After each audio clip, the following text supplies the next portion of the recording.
To be prayed in the morning, Goddess Mother Saraswati. Dear students, good morning.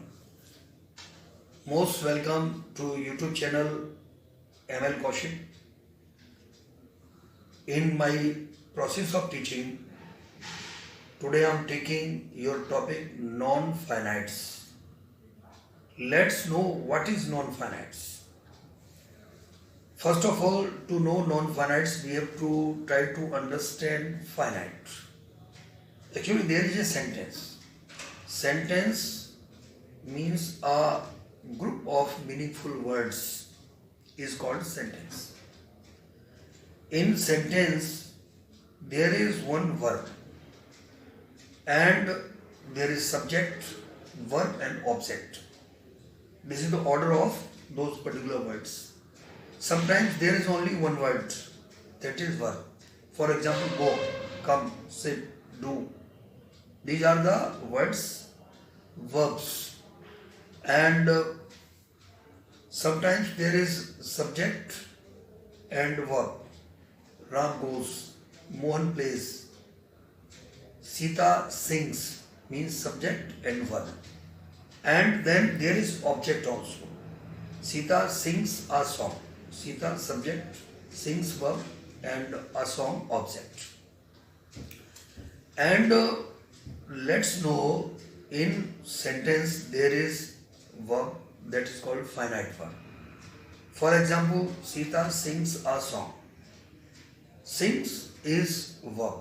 This is finite. Sings, if it is used in form of non-finite, meaning of non-finite, non means not, finite means verb. Which one is not verb? Just you see the meaning. The word which is not verb. Why was this? Need to say this is not verb because that particular verb resembles, looks like a verb. As I am taking your example, Sita is singing. Sita is singing. Singing is verb plus ing, present continuous tense. If I say Sita likes singing, likes is verb. And singing, the same word singing which was in previous sentence. Sita is singing. In second, Sita likes singing. In first, singing is verb. In second, singing is not verb. Then the name of this word is non-finite, means which is not verb. The same spelling, the same word in first sentence that is verb, in second that is not verb. I think the meaning of non-finite is clear. Now I am taking the types. There are three types of non-finites. First one is participle. Second one, gerund. Third one, infinitive. In first one, participle, there are also three types of participle. Present participle, past participle and perfect participle. I am taking your present participle just now. In present participle, we see the word which is made non-finite by adding ing in the word. Let's know in present participle the subject is more active. As I give example, going to school, Raman met with his friend on the way. Going to school, when Raman is going, means he is at the work, going. The work is being done by Raman, means Raman is acting. Next example, taking a sword. Mohan attacked the enemy. Taking a sword Clicking a sword, this action is quick action. Mohan attacked the enemy means there is subject. Which one is more active? On the second hand, we see what is less active. If the subject is less active, then that is perfect participle. How? The sun having risen, the birds flew out of their nests. Means the sun, the process of rising sun, that is slow, is less active. Now we have understood present participle and perfect participle. And what is past participle? In past participle, the word that is passive in mood and adjective in nature. For example, I found my lost pen. My pen, which was lost, it means lost pen.